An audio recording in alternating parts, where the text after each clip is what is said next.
Bem, pessoal, nós estamos aqui junto com Davi Lago e também Thomas Camba. Na verdade, nós iríamos começar com o nosso Congresso de Teologia, Sociedade de Fé, um congresso tradicional na nossa igreja, aqui na região, onde por anos a gente vem trazendo pessoas que têm uma palavra de Deus que influencia a sociedade, né, que vem trazendo essa palavra de fé.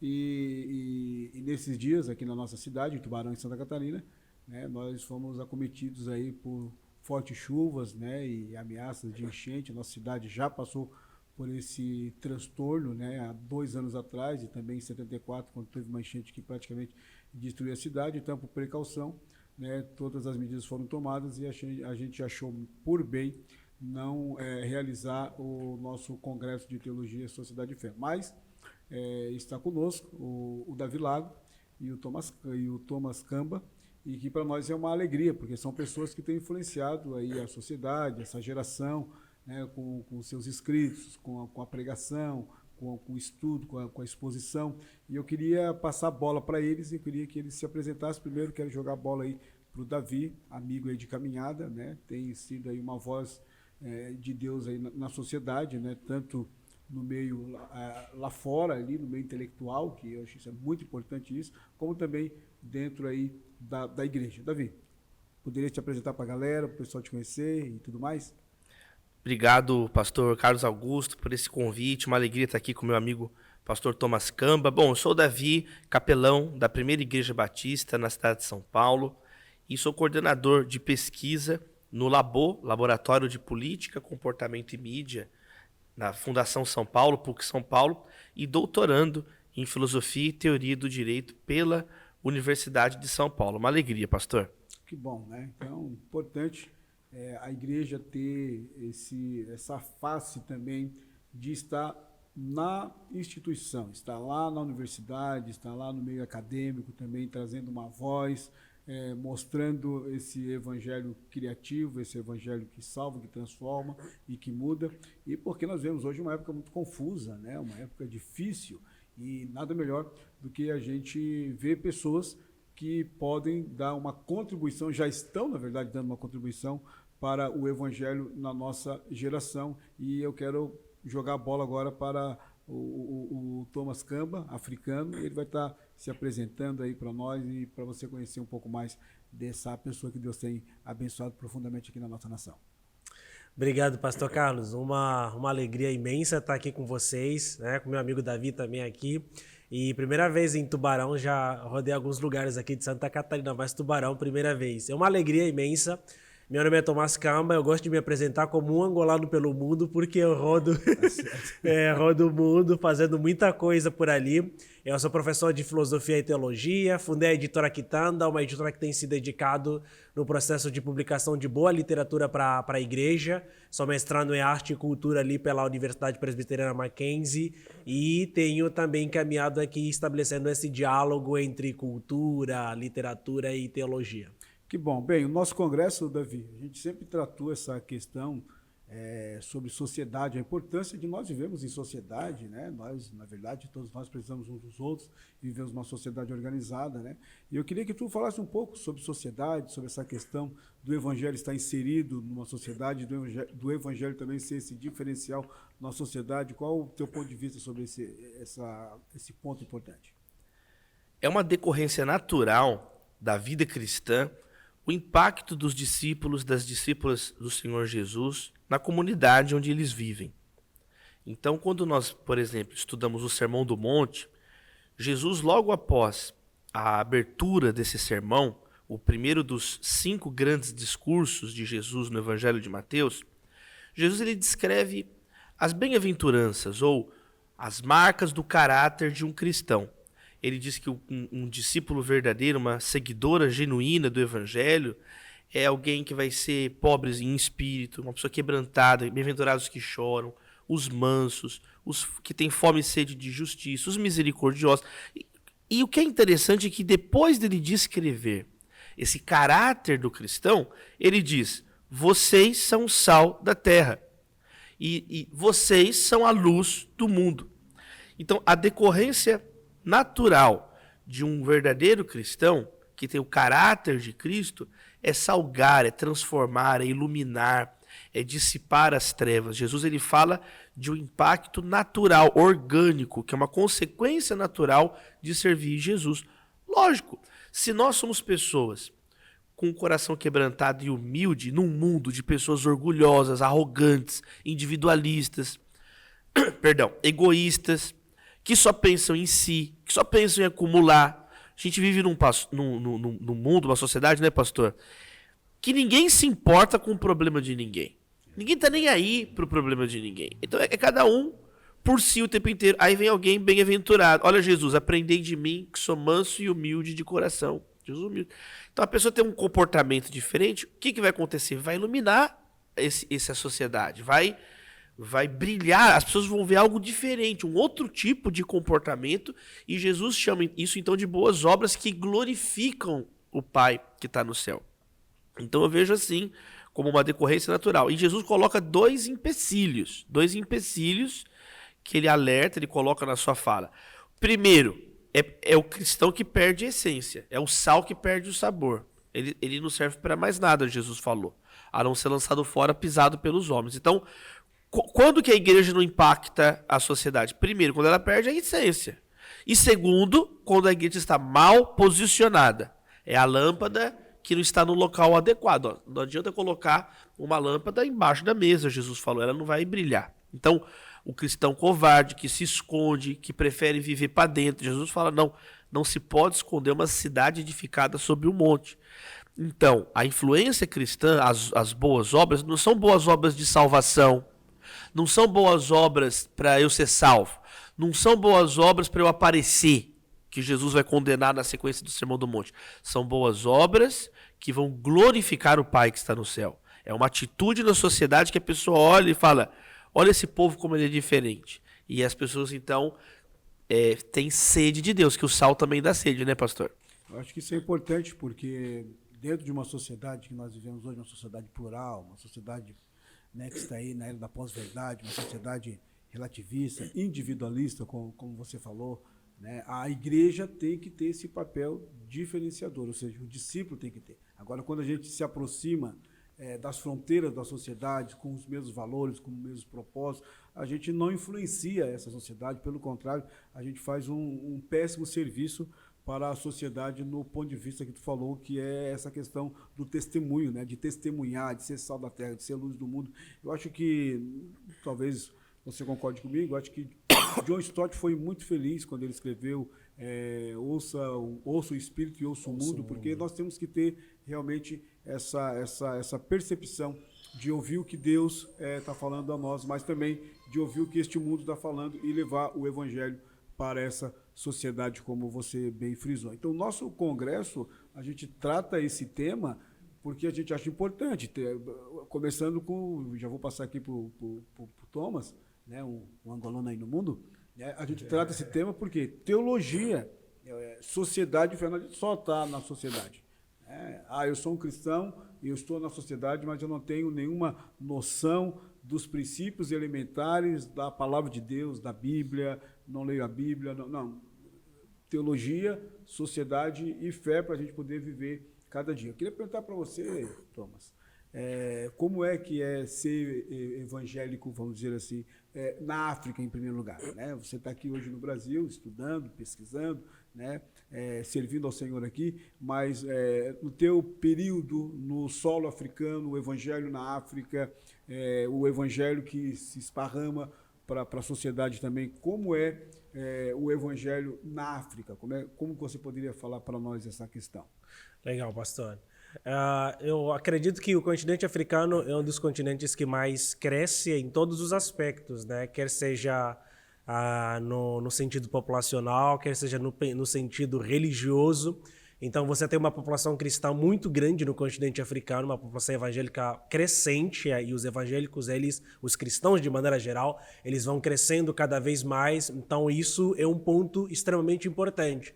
No entanto, do mesmo jeito que, ao mesmo tempo que nós temos uma crescente população evangélica no continente africano, isso que o Davi acabou de falar que é extremamente importante, eu acho que é um dos pontos também que a gente precisa lidar com a realidade do continente africano, é de uma igreja que de fato se torne sal e luz para a sua realidade, para o seu contexto. Por que eu digo isso? Porque ao mesmo tempo que nós temos uma quantidade de igrejas absurdas, no sentido de muitas igrejas, e também muitos cristãos, nós temos percebido pessoas que não têm se tornado sal, que nem têm se tornado luz, a ponto de exercerem processos de influência na sociedade em que elas estão inseridas. Então, você tem um índice de pobreza enorme, você tem corrupção gigantesca, mas é uma sociedade evangélica, cristã, e aí você começa a se perguntar, né, como é que nós podemos comparar, inclusive, os princípios do reino numa sociedade que tem um número elevado de pessoas que se dizem cristãs, mas ao mesmo tempo você tem valores individualistas, né? As pessoas são muito individualistas, muito egoístas, e você tem a corrupção crescendo de maneira muito significativa. Então a gente começa a entender que o tipo de evangelho que talvez as pessoas estão vivendo não é necessariamente aquilo que nós encontramos no texto sagrado, né? Então as pessoas elas não têm um conhecimento basilar da fé cristã e elas não têm um conhecimento dos pressupostos, dos verdadeiros pressupostos da fé que nos chama de dentro para fora, no sentido de exercermos papéis de influência na esfera social. Então a igreja ela precisa se preocupar nesse sentido com o processo da transformação da realidade, né? É a igreja que olha pro necessitado, é a igreja que olha pobre, é a igreja que olha para a viúva, é a igreja que prega a ética do reino, que é completamente diferente da ética desse mundo, né? A ética do reino ela nos chama para sermos pessoas que celebram a paz, que celebram a justiça.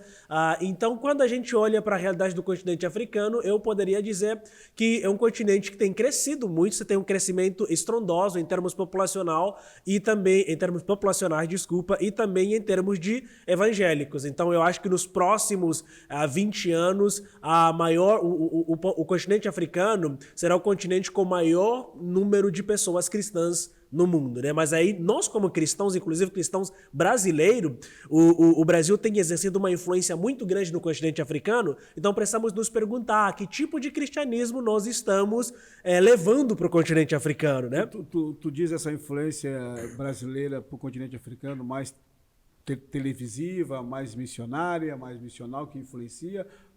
E que tipo de influência que tu acha que a igreja brasileira ou que os líderes brasileiros têm dado de maneira positiva ou negativa? O Brasil é aquilo que nós chamamos de influenciador cultural da lusofonia. Falo especificamente da lusofonia africana agora, né? Angola, Moçambique, Cabo Verde, Guiné-Bissau. Então o Brasil ele é uma potência em todos os sentidos. O Brasil influencia culturalmente, o Brasil influencia através da cultura pop, através da religião. Então as igrejas brasileiras estão indo para a África. O Brasil influencia a África politicamente. Então a influência do Brasil, que o Brasil exerce sobre o continente africano, principalmente de língua portuguesa, ela é uma influência gigantesca. Ela não pode ser mensurada apenas em um aspecto. Ela é praticamente uma influência de um nível muito mais abrangente. Falando sobre a questão da igreja, por exemplo, então, do mesmo jeito que nascem diversas igrejas no Brasil, quer seja no sentido positivo, no sentido negativo, então muitas dessas comunidades, muitos desses pensamentos, né,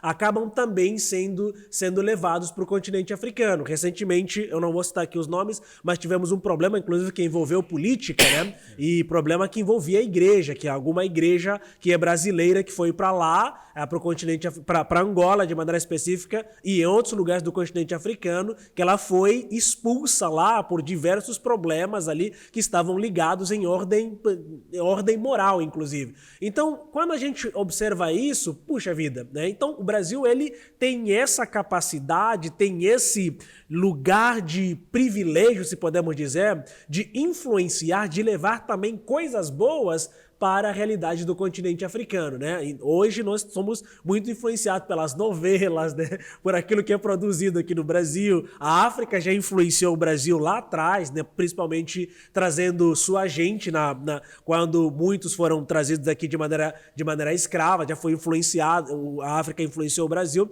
mas agora o Brasil tem influenciado, né? Então, e nós podemos reverberar essa influência muito mais de maneira positiva do que necessariamente de maneira negativa, por exemplo, como tem acontecido nos últimos tempos. Eu pergunto para o Davi, tu tem andado por várias igrejas e por várias denominações, né, andado pelo Brasil, até fora do Brasil. Como é que tu tens visto hoje essa questão do peso do evangelho, da responsabilidade, principalmente da liderança hoje no Brasil, de pregar o evangelho, e também não só da liderança, que a gente às vezes coloca um peso só na liderança, mas também nas pessoas, nos membros, nas pessoas que estão ali, né, ouvindo o evangelho e às vezes não vivendo aquele evangelho, como uma vez entrevistando o Dr. Russell Shedd, que foi um dos nossos preletores, né, o Shedd de saudosa memória, falando para ele justamente falou isso. Bem, nós temos 40 milhões e ele fez a pergunta, mas onde é que está esse povo todo? Exato. Né? Onde estão? Né? Então, tu que tem andado por aí, que tem conversado com muitos líderes, né, e eu acho isso muito importante, né, essa fronteira sendo aberta, né, e conversando com vários líderes, seja ele de matiz pentecostal, tradicional, reformado, enfim. Como tu tens visto essa questão do evangelho hoje no Brasil, não só da liderança, que é importante o que ela fala, mas também das pessoas, né, dos membros da igreja, da sua prática e da sua vivência no dia a dia, que às vezes não influencia nem mesmo na sua casa, né? Tu escreveu um livro ali, que depois a gente vai citar aqui, né, que às vezes a pessoa reclama demais de tudo em casa, às vezes ele não é exemplo, e não é exemplo, se não é exemplo em casa, não vai ser exemplo na sociedade em lugar nenhum. Como é que tu vê essa situação hoje na nossa realidade? Em primeiro lugar, ressaltar esse crescimento, né, das igrejas evangélicas no Brasil. Os evangélicos, eles são descentralizados por definição, né? Não existe um papa na igreja evangélica. É muito difícil a gente falar de modo genérico sobre os evangélicos. Eles são é um grupo muito mais diverso do que se imagina. As pessoas de dentro não conseguem compreender, de dentro das igrejas evangélicas, imagina as pessoas de fora, né? As diversas nuances que só quem está dentro consegue captar, consegue perceber. Mas, por exemplo, em 1983, ocorreu o CBE, o Congresso Brasileiro de Evangelização. Foi um evento muito importante que reuniu o pastor Russell Shedd, na época o reverendo Caio Fábio, o Valdir Stornogel, o Carlos Bezerra, o pastor Antônio Elias, reverendo Antônio Elias da Presbiteriana, Antônio Gilberto da Assembleia de Deus. Foi um marco, um momento importante, por conseguir, em 83, reunir diferentes vertentes da igreja evangélica de então. E naquela época, quando nós lemos as atas dessa reunião e as palestras que foram feitas, o dado que eles tinham e utilizaram e repetiram bastante durante o evento era o fato de 7 milhões de brasileiros, naquela época, professarem alguma fé evangélica. Então a gente sai, em 40 anos, de cerca de 7 milhões de evangélicos para 1/3 da população brasileira hoje, por volta aí dos 200 milhões de habitantes, né? 200 milhões de pessoas, 206 milhões, acho, de acordo com... Não saiu os detalhes do extrato religioso ainda detalhado do IBGE do ano passado, atrasou tudo por causa da pandemia, né? O censo. Agora, então acho que esse é um primeiro ponto. Quando a gente fala de uma igreja evangélica massificada e muito recente. Então é um tipo de evangélico que muitas vezes se desconectou completamente da tradição evangélica, por assim dizer. É um evangélico brasileira no século XXI.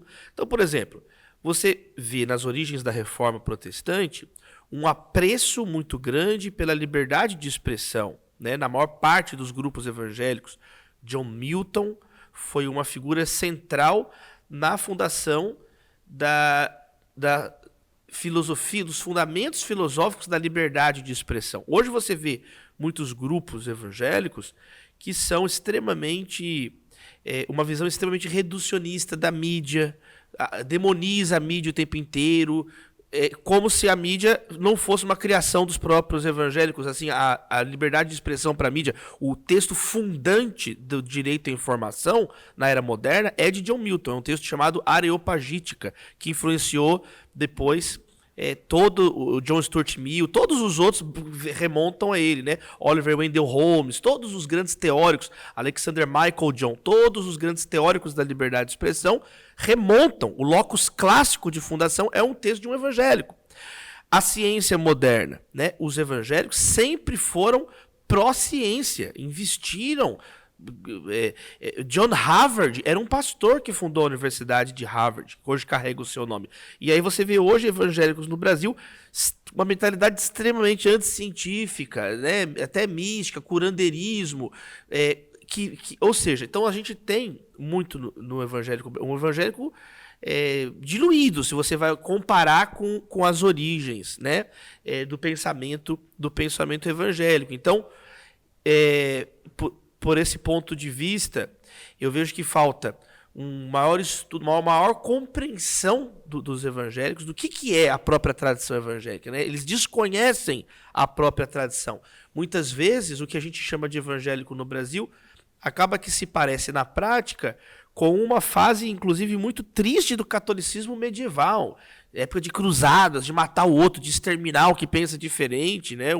Uma época que os próprios católicos contemporâneos, né, rechaçam e falam, gente, isso aí foram erros, né? As encíclicas papais admitindo erros do próprio catolicismo, e você vê que muitos ditos evangélicos, autodenominados evangélicos, de evangélico conceitualmente não tem nada. Então, isso do ponto de vista histórico, teórico. Agora, do ponto de vista evangélico como pessoas ligadas ao evangelho, numa definição mais simples, mais bíblica, de pessoas que seguem os preceitos dos evangelhos, eu acho muito, para fechar essa minha fala, muito apropriada a distinção que o senhor faz, pastor, de falar o que é a liderança, muitas vezes midiática, do que de fato é a igreja nos rincões do Brasil, no Brasil profundo, né? No Brasil do sertão, no Brasil das fronteiras, no Brasil onde muitas vezes o Estado não alcança, a igreja está lá, sobretudo as igrejas pentecostais, as Assembleias de Deus, as igrejas realizando um trabalho impressionante, ajudando pessoas, cuidando de pessoas. Não é à toa também que as igrejas evangélicas crescem tanto no Brasil, não é do nada, né? O pessoal, claro, vai hiperpartidarizar, tem um debate político, tentam cooptar isso tudo, mas o fato é que as igrejas transformam vidas de pessoas, né? O evangelho tem transformado a vida de pessoas, as igrejas na pandemia estabeleceram redes de solidariedade, ajudando as pessoas mais pobres. Então a igreja evangélica no Brasil cresce também, não é à toa que tem essa força que tem. De fato, na base, quando você vai na vida real, quem anda um pouco no Brasil, quem tem vivência de Brasil, sabe o que eu estou falando. Não, e uma coisa que eu acho interessante, e até o Thomas pode falar sobre isso, que teve no Amazonas, teve em outros lugares também, é que, às vezes, o que as pessoas olham é aquilo que o líder fala, né? O pastor, o líder, né?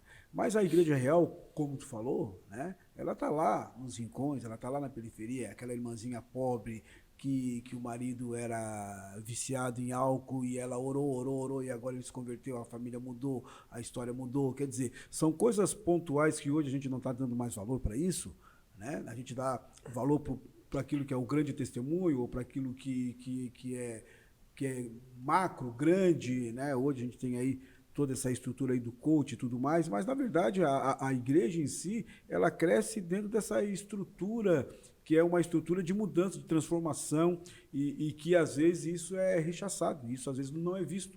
O que é visto hoje na Igreja Evangélica Brasileira, tu citou aí o Congresso Brasileiro de Evangelização de 1983, eu tive por convite, depois de 20 anos, eu participei do Congresso Brasileiro de Evangelização, em 2003, na tua própria cidade, em Belo Horizonte, que reuniu esse pessoal todos, né, com alguns não, para repensar também de novo a caminhada da igreja evangélica no Brasil, né, pensando de modo aberto, pensando de modo não só olhando para a liderança, mas para aquelas pessoas que estão lá na base influenciando, né, aquela dona de casa, aquele senhor que pega que pega o metrô, aquela vida ordinária, no sentido da ordem do dia, né? Porque hoje o que se tem no conceito de muitos evangelhos, que a vida tem que ser sempre extraordinária, tem que estar sempre no extraordinário da vida, mas a vida é ordinária, é no dia a dia ali, de pegar o seu metrô, de pegar o seu ônibus, de ter dificuldade para pagar a conta de luz, de água, mas ele é crente, ele é fiel, ele é uma pessoa que dá bom testemunho. Então, essa igreja, tanto aqui no Brasil como lá na África, essa igreja ela precisa ser evidenciada mais do que as falhas dos líderes que evidenciam muito essa questão da igreja. Ou tu acha que eu estou errado nesse sentido? Não, eu concordo. Jesus ele alertou sobre isso também, né? Cuidado com esses que fazem um dos meus pequeninos tropeçarem. É melhor se amarrassem uma pedra de moinho no pescoço, se atirassem no abismo, do que fazer um dos pequeninos tropeçar. Jesus falou explicitamente de lobos vestidos em pele de ovelha, de falsos líderes e de líderes verdadeiros, né? Líderes, e ele ensinou isso. Ele falou, olha, vocês vão distinguir os bons líderes dos maus líderes pelo fruto da vida deles.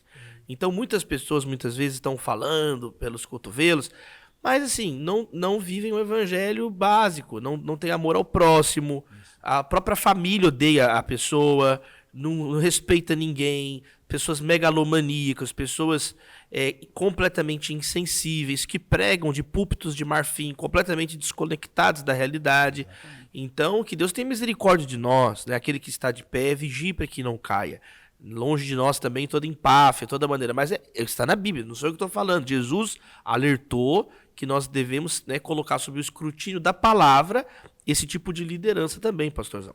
Porque um ponto que tu falou, e eu quero jogar agora para o Tom, porque eu acho que é a realidade também, né? Você falou que tem muita coisa boa na África, né? Na questão também, por exemplo, dos líderes que às vezes vão para lá e às vezes não reflete aquilo que a própria Bíblia traz como mandamento real para ele ser. Mas o que a gente também tem que perceber é esse evangelho que está ali na massa, ali na estrutura, aquela mãe africana que passa trabalho, mas que agora se converte, que deixa todas as coisas e educa o seu filho dentro daquela visão cristã, né? Aquele homem que larga a bebida ou que é violento no lar com os filhos, mas que agora o evangelho entrou no coração dele e ele mudou. Essa evidência que antes a gente olhava de bons olhos e de bom tom, né? Parece que hoje sumiu, né? A gente hoje perde esse testemunho que é o ordinário, porque a gente ficou mergulhado no extraordinário, né?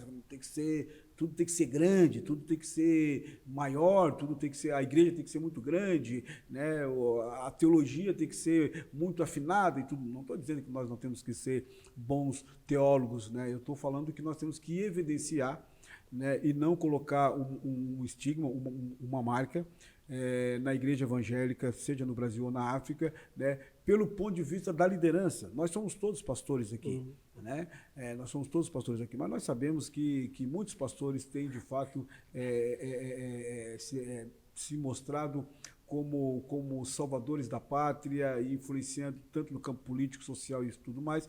E a gente sabe que a verdadeira igreja, a igreja da base, a igreja que faz esse trem do evangelho rodar tanto na África como no Brasil, é a igreja das pessoas simples, das pessoas que estão ali pagando um preço e não negando o reino de Deus, pelo contrário, falando sobre esse reino. Lá na África é assim também, que é aqueles lugares, aqueles cantões onde o evangelho entra, penetra e muda aquelas tribos, aqueles locais todos. Como é que é lá? Sim, sim. O verdadeiro evangelho, quando ele alcança o ser humano, ele o transforma, né?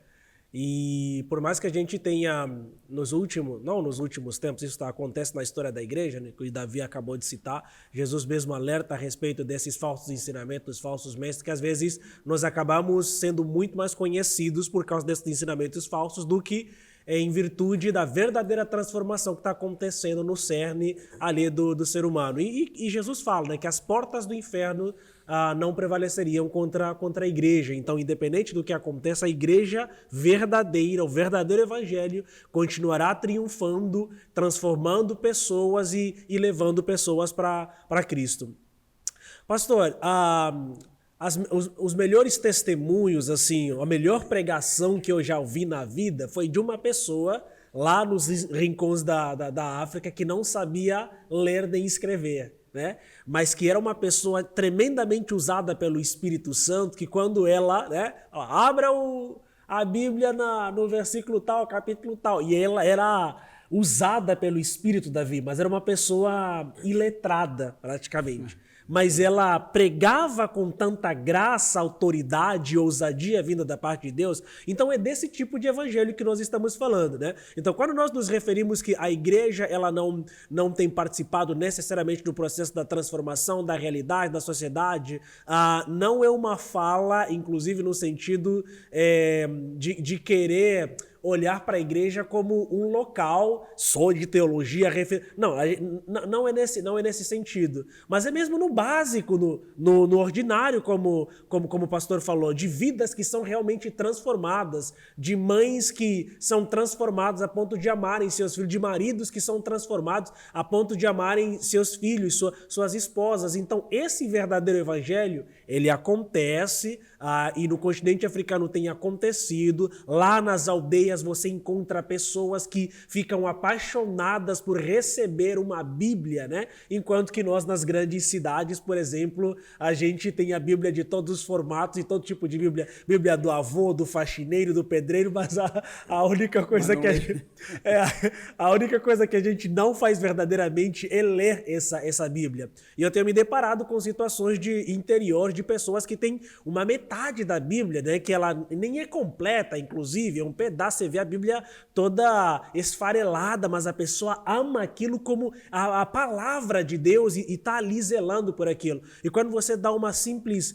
Bíblia, um texto bíblico novo, a pessoa chora, se emociona. Então eu acho que é dessa igreja que nós precisamos resgatar e visibilizar, né? Então nós precisamos visibilizar esse processo de transformação que o Evangelho tem feito no coração das pessoas, e não necessariamente ficarmos, como eu diria, tão cheios apenas desses maus exemplos, né, que tem surgido por aí. Tal qual no Brasil, na África nós temos muitas pessoas também megalomaníacas, né, que não estão interessadas com o verdadeiro evangelho, mas que estão muito mais interessadas no processo da exploração daqueles que amam o evangelho, do que necessariamente pregarem o evangelho de uma maneira genuína. Então, contra esse tipo de pregação, contra esse tipo de evangelho, é que nós somos chamados a lutar. E o Davi falou que realmente nós precisamos também vigiar para não cair, inclusive, no mesmo erro, cheios de pomposidade, né? Então precisamos, de fato, resgatar essa essência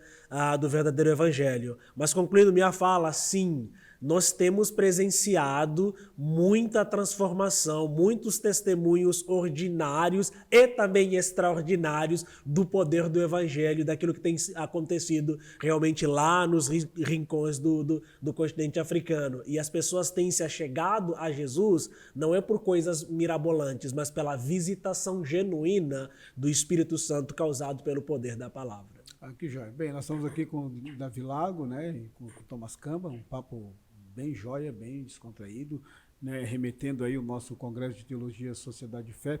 Mas eu queria pontuar aqui com o Davi, ele escreveu um livro muito importante, Um Dia Sem Reclamar. Eu queria que tu falasse um pouquinho desse livro, porque há tanta reclamação, há tanta ingratidão, há tanta coisa, e esse livro foi um livro que caiu, né, como uma luva no coração de muitas pessoas, né, e como é que Deus te deu isso? Qual a percepção? Qual a mensagem que você poderia trazer para as pessoas que estão nos ouvindo hoje?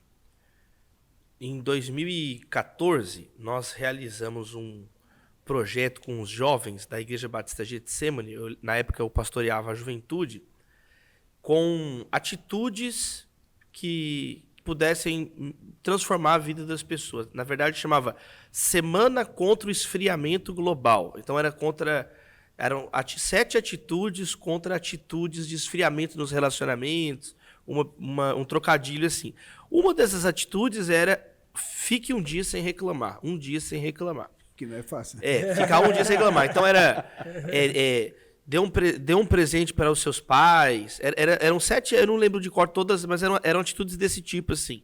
E eu lembro que uma das atitudes era essa, era fique um dia sem reclamar, eram 7 atitudes. E aí a gente fez um adesivo e tal, e aí eu tinha essa ideia de um dia ainda transformar isso num livro, né?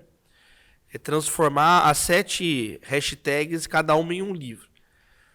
Eu estava conversando, muitos anos depois, 2019, estava conversando com o meu professor, que me orientou na graduação e no mestrado em Direito, o professor Marcelo Campos Galupo. E aí a gente estava conversando sobre isso, sobre as pessoas serem viciadas em reclamar, sobre os haters, sobre pessoa que perde o tempo da vida dela indo para a internet para ficar xingando os outros. Tem que ter muito tempo para fazer isso, né? Quem está preocupado em cuidar da própria casa não tem tempo para perturbar os outros. Eu não tenho tempo nenhum para ficar na internet xingando os outros. Então, eu comecei a conversar sobre isso com o meu professor e ele falando várias coisas interessantes. E aí nasceu a ideia da gente fazer então um livro. E aí eu resgatei esse título lá de trás. E aí foi publicado pela editora Citadel. Era um texto bem despretensioso, assim, e caiu no gosto das pessoas, né? Ultrapassou já 150 mil exemplares, traduziu para o castelhano, fizemos o lançamento em Buenos Aires, na Feira Internacional do Livro em maio, Um Dia Sin Quejarse, pela editora Del Fondo. Então é uma obra que mexe um pouquinho com isso, sobre a ética da gratidão. A ética da gratidão. O apóstolo Paulo diz em Romanos 1 que por causa da ingratidão, os seres humanos viraram as costas para Deus e começaram a adorar imagens de répteis, de quadrúpedes, adorar a si próprios, né? Por causa da ingratidão. Então a ingratidão, ela está na essência do pecado, enquanto que a gratidão, Jesus partiu, deu graças, né? A gratidão está na essência do amor, da vida cristã. Então a obra a gente examina de um modo bem didático um pouquinho do repertório cultural no teatro, na literatura, até mesmo no direito, né? Você sabia, por exemplo, quando um filho ele comete um crime contra os próprios pais, é um caso de agravante a ingratidão dele com os pais, né?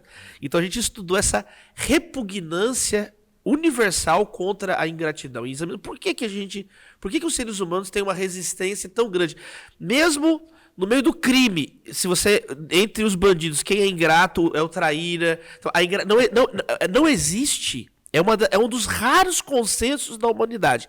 Não existe um único sistema filosófico ou uma única religião que exalte a ingratidão. A ingratidão, os seres humanos, eles não suportam a ingratidão. Aí a pergunta é, por que a gente então é tão ingrato?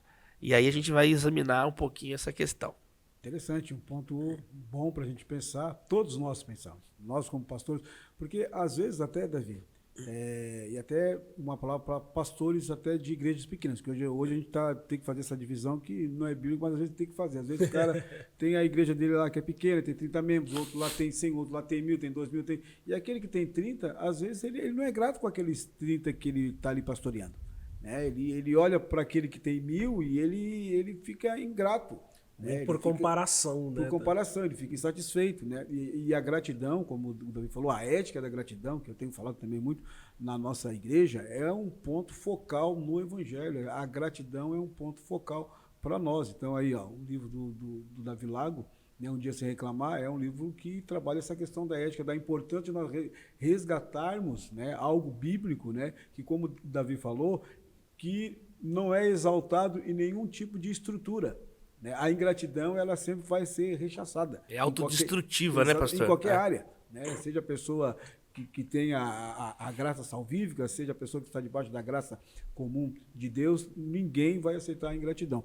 Agora, eu queria perguntar para o Thomas Camba algo que eu acho importante, a tua editora publicou, quão africano é o cristianismo. Acho que é um ponto que a gente pode tocar aqui, porque a igreja evangélica no Brasil é uma igreja que é composta de pessoas brancas, de pessoas pretas, né?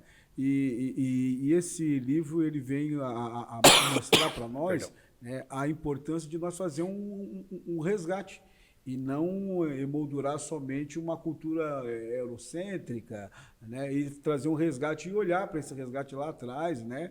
E por aquela região onde o evangelho chegou já no primeiro século, depois com os pais da igreja, como Atanásio, como Agostinho, como Tertuliano, como tantos outros, né? E quão africano é o cristianismo, é um livro importante. Eu queria perguntar para você essa ousadia de traduzir para o português e a importância e a contribuição que tem dado para a igreja evangélica no Brasil.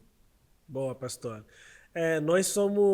A gente brinca que a editora Quitanda, ela é como um cavalo de Troia, né?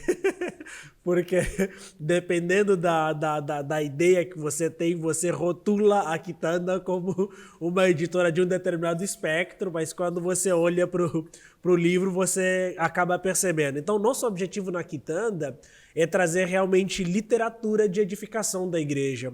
E o texto com o africano e o cristianismo é um texto extremamente importante, porque nós estamos falando de um Brasil onde nós temos mais de 50% da população, né, que se autodeclara negra ou parda, e a maioria, parte dos evangélicos estão dentro desse grupo. E aí, quando nós estudamos a história da igreja, você não tem muita menção a respeito da contribuição dos africanos para o pensamento da história da igreja, né? Então, a gente estuda a história da igreja e já dá um pulo automático ali para a reforma protestante, e aí a gente dá a sequência. E quando nós falamos sobre a África, geralmente falamos em termos missionais, né? Os missionários que foram para a África.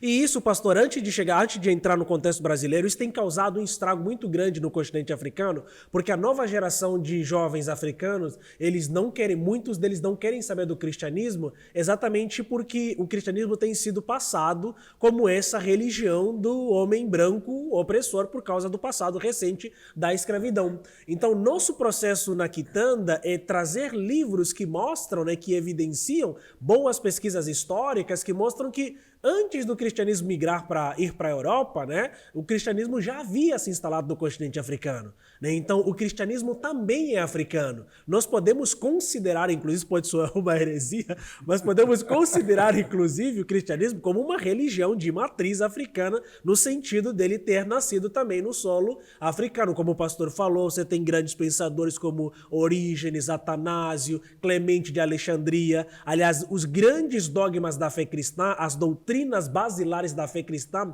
foram de fato sistematizadas por pensadores cristãos, os pais da igreja no primeiro século. Então, se a gente estudar o primeiro século, ela é recheada de pensadores africanos. E antes disso, você tem como Simão de Cirene, que carrega a cruz de Jesus. Você tem o eunuco etíope que está lendo o texto de Isaías, né? Filipe chega lá e pergunta, entendes o que lê? Fala, puxa, como é que eu vou entender se não tem ninguém para me explicar? E aí você pensa, se esse cara está lendo o texto de Isaías, pressupõe-se que ele já tinha um contato prévio com um texto antigo do povo hebreu. Então você começa a entender que o contato do povo africano com a história dos hebreus e com a história cristã, ela não é recente. Né? Ela não é recente, ela é muito mais antiga. Eu acho que ela remonta até Moisés, se a gente for exato. olhar para toda essa estrutura, esse caldo todo, vem já desde lá. Né? Sim, exato. Então fazer esse resgate, ele é importante para a memória do cristão evangélico brasileiro, para a memória do cristão africano, até para que a gente saiba se posicionar, isso que o Davi falou, ser cristão não é um ato de covardia, mas é saber se posicionar, não é se esconder, mas é saber se posicionar, é saber dialogar até mesmo com a comunidade negra de maneira geral, que não é cristã e que olha para o cristianismo como um ato de uma religião do homem branco e opressor. Então, trazer o livro com o africano para o Brasil foi olhando para a realidade do Brasil e nós entendemos que, como igreja, nós podemos estabelecer boas pontes e excelentes diálogos com a cultura, e o livro com o africano tem reverberado não só na comunidade cristã, mas tem sido uma fonte de pesquisa muito interessante, até mesmo no meio acadêmico. Que joia! Eu acho muito importante isso, esse olhar, essa percepção de a gente sair de um bloco, né, monolítico de pensamento, de ideias, Sim. E olhar para o outro lado, né, perceber essas questões sistematizadas, até o que o livro mostra para nós, né, parte aí desse pressuposto, tanto dos apologetas, tanto dos pais da igreja, né, dos pensamentos, das doutrinas que foram defendidas ali, né, como tu falou de Atanásio, né, a questão da doutrina da Trindade, sim, tudo mais, isso é tanto, cristologia, né, cristologia, isso tudo importância, né, até mesmo esse conceito de universidade conceitual que vem de Alexandria, sim, que é da arte, dessa questão da pesquisa, da biblioteca e tudo mais. Então, isso é coisa importante para a gente resgatar. Mas eu queria tocar aqui, aí eu quero jogar a bola para o Davi, Nós estamos vivendo hoje aí numa sociedade que nós estamos, eu acho que na casa de 7 bilhões de 8 bilhões. 8 bilhões, né? A Índia, inclusive, já passou até a China, né? Sim. E cada pessoa com a sua história, cada pessoa com o seu mundo, com o seu pensamento, enfim. E você escreveu um livro que eu acho que é importante, né? Que é esse livro Além da Ansiedade, né? É um livro importante para nós, porque vivemos numa sociedade que, queira ou não queira, né, é uma sociedade que as pessoas vão se comparando, e isso vai produzindo muitas coisas dentro da alma, dentro do coração. Eu mesmo, como pastor, tenho conversado com muitas pessoas que às vezes ele chega e fala, pô, pastor, ele é da mesma idade que eu, ele já está com o carro, ele já está com a casa dele, já está com a família dele e tal, ele é cristão, eu também sou, puxa, eu estou patinando e tal, e isso produz no cabra lá uma ansiedade, né? Não é nada de teologia da prosperidade, não é nada disso. É uma questão que a pessoa olha, vê e se percebe e se fere, se machuca e tal. Eu acho que um livro desse é muito importante para trazer um equilíbrio, né, bíblico, um equilíbrio de pensamento que você escreveu. Eu queria que você falasse um pouco desse livro como uma mensagem até de esperança para muitas pessoas que estão nos ouvindo agora, muitas mães, muitos pais, né, muitos jovens, né, que hoje vivem aí momentos muito complicados de angústia, de depressão, de perdas, né, de não conseguir alcançar, às vezes não passou no vestibular, não passou naquele concurso e tal. Isso tudo faz parte da vida e ele é cristão também, mas ele sofre, né? Eu acho que um livro desse ajuda muito a pessoa a equilibrar ela, a voltar para a Bíblia e também ter esses pensamentos. Queria que você desse essa contribuição para o nosso ouvinte aí. Em primeiro lugar, a ansiedade se tornou, pastor, o maior desafio de saúde mental no mundo, de acordo com a OMS, a Organização Mundial da Saúde. Pela primeira vez, a ansiedade ultrapassou a depressão como o maior desafio da saúde mental no mundo. E o Brasil é o país mais ansioso do mundo, de acordo com os levantamentos. O Brasil tem quase 10% da sua população num levantamento de 2018, com um quadro de ansiedade 9,6%. O segundo lugar, terceiro, quarto e quinto lugar, que é a Austrália, Nova Zelândia, Paraguai, essas nações é na casa dos 7%. Então o Brasil destoa, mesmo entre as nações, com o maior número de pessoas ansiosas. Então, o desafio da ansiedade é um desafio incontornável hoje para todos nós, especialmente no Brasil. E a Bíblia fala muito sobre isso. No Novo Testamento, a palavra que a gente traduz como preocupações, ansiedade ou também cuidados da vida, é a palavra merimate. Merimate é uma palavra neutra, ou seja, existem preocupações, ansiedades que podem ser boas e existem preocupações e ansiedades que podem ser maléficas, malignas, destruidoras. Por exemplo, uma boa preocupação, Filipenses 2:20, o apóstolo Paulo diz assim, não tenho ninguém como Timóteo que se preocupa sinceramente com vocês. Fala que Timóteo era ansioso, preocupado com o bem-estar da igreja. Isso é elogiado. Outro exemplo, em Coríntios, o apóstolo Paulo fala que uma esposa, ela se preocupa, ela tem uma ansiedade de cuidar do marido, vice-versa, como os membros do corpo, uns se preocupam com o outro. Então, são exemplos bons, de boas ansiedades, responsabilidade, carinho e tal. Agora, Jesus falou explicitamente contra más preocupações. Por exemplo, no Sermão do Monte, quando ele está ensinando sobre não acumular tesouros na terra, ele vai dizer, então não se pode ter dois senhores. E aí, na sequência, ele vai falar, então não se preocupem, dizendo o que eu vou comer, o que eu vou beber, o que eu vou vestir. Jesus repete, inclusive, 3 vezes ali, naqueles versos no Sermão do Monte. Então, ali são exemplos de preocupações malignas que nós devemos combater. E Jesus ensinou como que isso deve ser feito. Ele também condenou, por exemplo, a ansiedade de Marta. Em Lucas, Marta, você está preocupada com muitas coisas, mas a sua irmã preocupou com a mais importante. Então, é outro exemplo de má preocupação. Preocupações que nos tiram a atenção de Jesus. Na parábola do semeador, a mesma coisa. Ele fala de preocupações, de ansiedades que, como espinhos, sufocam a palavra de Deus no nosso coração. Então, Jesus no Sermão do Monte, que é o texto mais importante da Bíblia sobre esse assunto, porque Jesus fala de um modo muito didático ali, prático ao mesmo tempo. Jesus, então, declara uma guerra contra as preocupações malignas, esse tipo de preocupação. Jesus não está falando de preocupações patológicas, de ansiedades, de transtornos, que têm que ser tratados, inclusive com remédios, com profissionais da saúde. Jesus falou que não são sãos que precisam de médico. Quando ele diz isso, ele está legitimando, né, a função do médico, dos tratamentos. Ali Jesus está falando de preocupações malignas. E quais são elas? Fruto de um coração dividido, que não sabe se serve a Deus ou se serve a Mamon. Fruto de comparações indevidas. Eu quero ter isso, eu quero ter aquilo, quero acumular. Soren Kierkegaard, o grande filósofo, esse era o texto predileto dele na Bíblia. Ele escreveu 3 livros baseados nesse texto do Sermão do Monte. Ele fala tanto das ansiedades da riqueza, como das ansiedades da pobreza. Tanto a ansiedade daquela pessoa megalomaníaca que tem cada vez mais, Jesus fala, nem Salomão em toda a sua glória se vestiu como um desses lírios do campo que Deus cuida. E ele fala das ansiedades da privação, a pessoa que tem medo de perder, o que eu vou comer, o que eu vou beber, o que eu vou vestir. Jesus conecta as duas ansiedades, a de ter uma sede insaciável por mais e o medo a mentalidade de sobrevivência. E Jesus ele mostra então que a ansiedade, esse tipo de ansiedade, é a crise da fé na providência divina. E aí, entre os caminhos que Jesus aponta, primeiro é esse, entender que Deus está no controle, confiar no Senhor. Quanto aumenta a fé, diminui a ansiedade.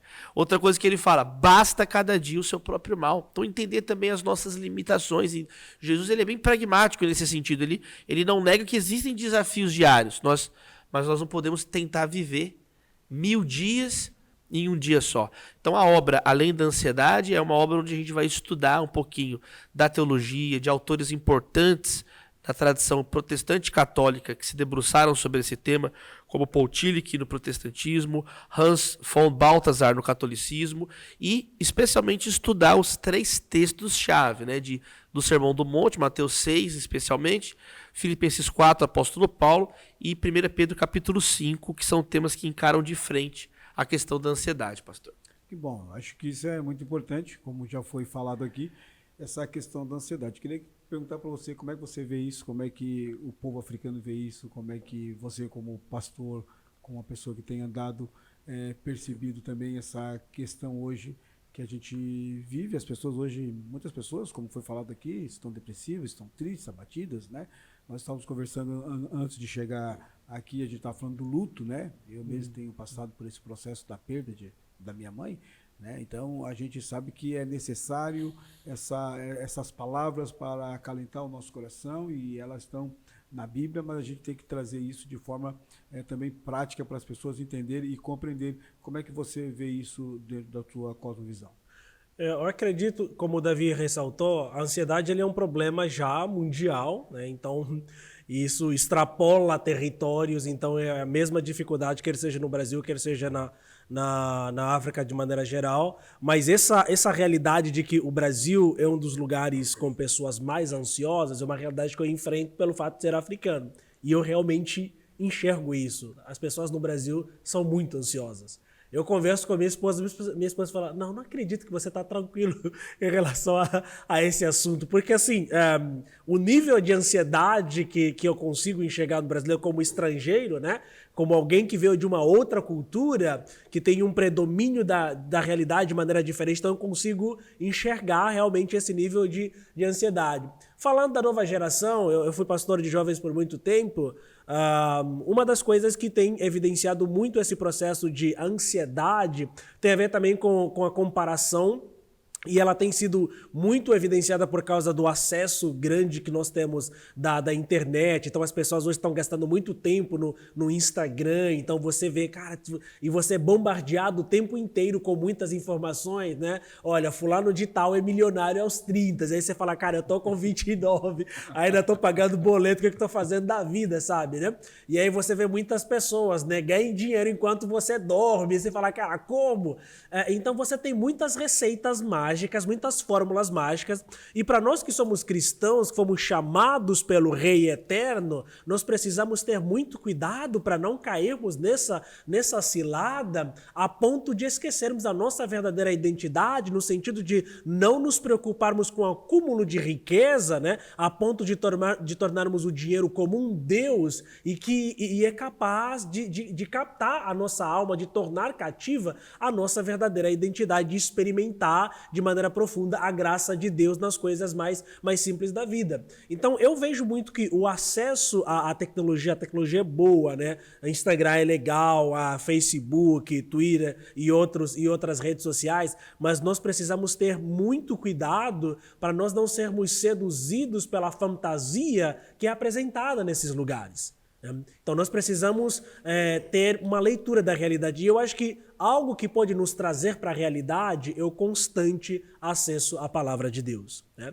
E o Davi, o texto que ele escreveu sobre a ansiedade, ele baseia na palavra, é uma exegese, nós podemos também considerar, né, Davi, de textos bíblicos mostrando exatamente como é que a Bíblia nos ensina a lidar com essa realidade. Então eu acho que o constante acesso ao texto bíblico, o salmista fala, escondi a tua palavra no meu coração para eu não pecar contra ti, né? Então essa ansiedade que a gente tem de comparação no sentido de olhar para o outro, para aquilo que ele tem e querer ter isso, né? Isso nos acessa a outros níveis, a orgulho, ganância, individualismo, e isso é pecado, nos leva a pecar. Então quando eu olho para o texto bíblico, para o salmista falando, escondi a tua palavra no meu coração para eu não pecar contra ti, então eu começo a enxergar que uma das maneiras que nós temos de nos blindar contra essas paixões que podem nos afastar para longe da presença de Deus é através do mergulho constante na palavra de Deus, é do retorno à palavra.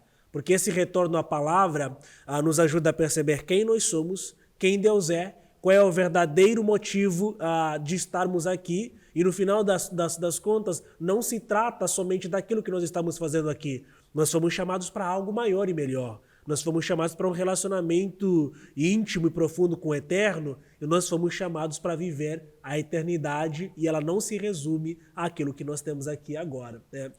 Então eu acho que um chamado de retorno à meditação nas Escrituras, eu acho que é algo extremamente eficaz e fundamental para lutarmos contra essa ansiedade que não é patológica, porque a patológica a gente trata com médico, né? Mas para essa ansiedade que é mais material nesse sentido. É interessante, né? Na pesquisa para o livro, né? Eu li também sobre a história da ansiedade. E aí existem 4 abordagens para o tratamento das ansiedades. As abordagens chamadas biológicas, que é enfrentar com remédio, as ansiedades patológicas, isso vem desde a medicina hipocrática. As abordagens psicológicas, que tentam entender a ansiedade como características da personalidade da pessoa, o trauma que a pessoa teve, então ela ficou ansiosa, então joga para essa questão mais da personalidade, as características da as abordagens, em terceiro lugar, sociológicas, que tentam explicar a ansiedade pelo conjunto da sociedade, o capitalismo, o consumismo, as pressões sociais, a violência que leva a pessoa a ficar ansiosa. E, em quarto lugar, as abordagens filosóficas e religiosas, que tentam justamente dar uma resposta para o sentido da vida.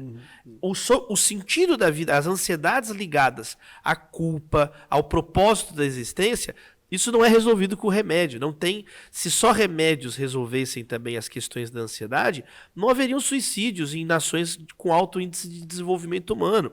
Mas existe, então, a necessidade, a importância, a urgência de se entender também as contribuições da religião e da filosofia, porque só aí você vai ter possíveis respostas para a questão do sentido da vida e das preocupações existenciais. Eu acho que vocês tocaram em pontos importantes, né? O pessoal que está nos ouvindo, nós vivemos nessa aldeia global aí de tantos bilhões de pessoas, e cada um com a sua história, cada um com a sua luta, cada um com as suas dificuldades e tudo mais. E a grande chave para tudo isso, né, é justamente esse meditar, esse mergulhar na palavra de Deus, nós que conhecemos a palavra de Deus. E então, a grande importância, eu percebo, de nós como líderes, você que está me ouvindo agora, você que é líder, você que é pastor, você que que influencia lá no seu grupo, né? A grande importância de nós sermos fiéis às Sagradas Escrituras. Nós estamos aí no mês de outubro, que é o mês da Reforma Protestante, né? Eu acho que a sola Escritura, somente a Escritura, é uma coisa basilar importante que nós não podemos negociar. E às vezes essa grande ansiedade, pelo menos do ponto de vista do pessoal que às vezes está no nosso arraial ali, na igreja, é gerada às vezes por líderes que não estão usando mais as Escrituras, né? E tentam gestar no coração das pessoas degraus aonde as pessoas não conseguem, alguns conseguem, como tu falou, como que ele tem 30 anos, já é milionário, eu estou com 29 anos e meio e estou ainda pagando boleto. Estou nadando nos boletos, né? Pô, isso vai gerar uma ansiedade terrível, pra mim. Principalmente se isso vem de uma liderança, né? Se vem de fora, bem, vamos confiar em Deus e tudo mais, mas se vem de uma liderança eclesiástica, né, te coloca aí num beco sem saída, né? Então eu queria deixar aí 2 minutos para cada um de vocês, deixar uma mensagem de esperança, de amor, para as pessoas que estão nos ouvindo, né? E falar aí cada um pedacinho aí das 5 solas aí, porque nós estamos aí no mês da Reforma Protestante. Eu acho importante a gente encerrar com essa, né, ou a sola gratia, tu vai falar, ou a sola fide, ou sola deu glória, enfim. Queria que você deixasse aí 2 minutos para vocês falar para o nosso público uma palavra que está no coração de vocês, né, e assim a gente encerra essa nossa etapa aí do nosso Congresso de Teologia, Sociedade e Fé. Foi falado tantos assuntos aqui importantes que você deve revisitar, ouvir, orar, não jogar a toalha no chão, continuar firme, olhando para Cristo, mesmo na dor, no sofrimento, na dificuldade que você está enfrentando. Permaneça fiel ao Senhor, permaneça fiel àquilo que Deus te chamou. Seja um bom pai, uma boa mãe, um bom filho, um bom esposo, um pastor maravilhoso. Eu acho que é isso que marca a nossa geração e que vai deixar um legado para as próximas gerações, é a nossa fidelidade. Não é o nosso sucesso, mas aquilo que nós somos fiéis ao Senhor. Então eu queria deixar aí primeiro com o Davi e depois com o Thomas aí 2 minutos e um texto aí das solas para nós. Martinho Lutero, ele disse que o pecador é o homo encurvatus, ou o homem encurvado diante de si mesmo, o ser humano encurvado diante dos próprios caprichos, das próprias vontades. A Reforma Protestante veio resgatar princípios bíblicos elementares, a começar só a Escritura, somente as Escrituras, a autoridade da palavra de Deus, que vai nos afirmar que a salvação é mediante a fé pela graça. Então, somente a fé, somente a graça e somente Cristo traz a salvação. Não são as minhas obras, não são as minhas opiniões que me salvam, e tudo isso não para a nossa própria glória, mas para a glória de Deus. Só lhe deu glória. Então, a Reforma, ela coloca Deus em primeiro lugar. E Jesus é que ensinou isso. Buscar em primeiro lugar o reino de Deus e a sua justiça. O maior mandamento, o primeiro e maior mandamento é esse. Amar a Deus com todo o coração, toda a alma, todas as forças, com todo o entendimento. E o segundo é semelhante. Amar ao próximo como a si mesmo. Mas em primeiro lugar, Deus. Então eu deixo com essa palavra, né, de nós voltarmos nosso coração para Deus. Pedro diz para lançarmos sobre Ele toda a nossa ansiedade, porque Ele tem cuidado de nós. Então, lance definitivamente, não é para deixar emprestado com Deus a ansiedade e pegar de volta, é para lançar, abandonar a ansiedade. Não é parte da ansiedade, é toda, integralmente, não por prestações, não guarda nenhuma ansiedade para você. E tem uma fundamentação, porque Ele tem cuidado de nós, é com confiança, Deus tem nos sustentado. Obrigado, Thomas, obrigado, Pastor Carlos, e vocês que estão nos acompanhando. Queria deixar com o Thomas aí. Obrigado, Davi. Eu acredito que uma maneira boa de encerrar também, num congresso de teologia, sociedade e fé, é apelar para as pessoas dizendo que o mundo ele vai continuar caótico, né? Porque a gente às vezes tem a ânsia quando olha para a realidade, né? E queremos mudar a realidade, queremos cristianizar a sociedade, no sentido de empurrar goela abaixo a nossa crença para com as pessoas. mas o nosso chamado é de evidenciar Cristo, né? Então, como Davi começou falando aqui, é de ser sal e de ser luz, não é no sentido de empurrar a nossa crença nas pessoas, mas de viver Cristo. Esse ato de viver Cristo intensamente é que fará com que as pessoas ao nosso redor comecem, de fato, a perceber quem verdadeiramente nós somos, né? A ideia de cristão de serem pequenos cristos, aqueles que se parecem com Jesus. Então, eu acredito que uma boa maneira de mostrarmos para a sociedade quem é Cristo é primeiramente nos parecermos com Jesus, primeiramente nos parecermos com Ele, e não necessariamente sairmos aí obrigando para que as pessoas creiam no nosso pressuposto. Mas antes de sair obrigando, nós precisamos viver esse Cristo, né? E olhando para o mês da Reforma Protestante, eu acredito que não tem como a gente sair desse congresso sem lembrarmos exatamente dos pilares principais da Reforma Protestante que mudaram o mundo. O mundo depois da Reforma Protestante nunca mais foi o mesmo. A Reforma, ela não teve apenas um impacto espiritual, né? Ela teve um impacto social, econômico, cultural, artístico. Então a Reforma Protestante, ela foi isso. E eu acredito que todo o mover de Deus, né, toda a ação genuína de Deus no coração do ser humano, ela tem esse desdobramento também na sociedade. E esse desdobramento, ele não é forçado, ele é um desdobramento que acaba acontecendo de maneira natural. Por quê? Porque nós vivemos a palavra, daí, né, a sola escritura, porque nós temos a fé, exatamente no sentido da fidelidade, da sola fide, né? Nós fazemos tudo isso para a glorificação de Deus, que é o soli Deo, a glória, né? Temos solus Cristo, enfim. Então eu queria deixar essa palavra para todo mundo, né? Ter uma sociedade transformada, ela precisa necessariamente partir do pressuposto da minha vivência, daquilo que eu entendo como verdadeiro evangelho. Então eu preciso viver primeiramente Cristo. Que bom. Quero agradecer ao pastor Davi, escritor, teólogo. Quero agradecer ao pastor Thomas Camba, também pastor, teólogo, escritor. A você que está nos ouvindo, né, nosso Congresso de Teologia Sociedade de Fé, que Deus quis assim, por conta de tudo aquilo que a gente conversou, né, os nossos cultos foram interrompidos, o Congresso por conta da chuva, de uma iminente enchente na nossa cidade de Tubarão, aqui em Santa Catarina, mas nós refletimos aqui nessa mesa muitos assuntos importantes, que são janelas, são portas para a gente poder aprofundar mais os temas que a gente falou aqui, tanto do ponto de vista cultural, teológico, social, como do ponto de vista do coração, da alma, da vida, né, da espiritualidade, e encerrando aí com essas questões que a gente acha que é importante, que é um legado, que é a reforma protestante, né, com Lutero e todo aquele time pré-reforma, né, reforma, pós-reforma, enfim, que chegou até nós a palavra do Senhor dentro dessa estrutura, né, da sola escritura, né, somente a escritura como regra de fé e conduta para todos nós, né. É importante a gente voltar, nós não podemos jogar isso na lixeira do liberalismo, ou na lixeira do nosso individualismo, do nosso cristianismo ideológico, que a gente acha que a gente deve preservar aquilo que a fé dos nossos pais preservaram, fundamentados na palavra de Deus, né? Que são esses pressupostos que a gente falou aqui, né? Sola Cristo, somente é Cristo que transforma a nossa vida, que muda a nossa vida, que dá um sabor para a nossa vida, que nos salva, é somente Cristo, é pela graça de Deus, né? O Karl Barth falou uma coisa interessante: a graça só é graça quando ela é incompreensível, quando a gente não compreende. E é isso que Deus fez com a gente, né? Transformando, nos mudando, né? Essa graça salvífica, né? Que nos ajuda, que nos fortalece, que nos salva, né?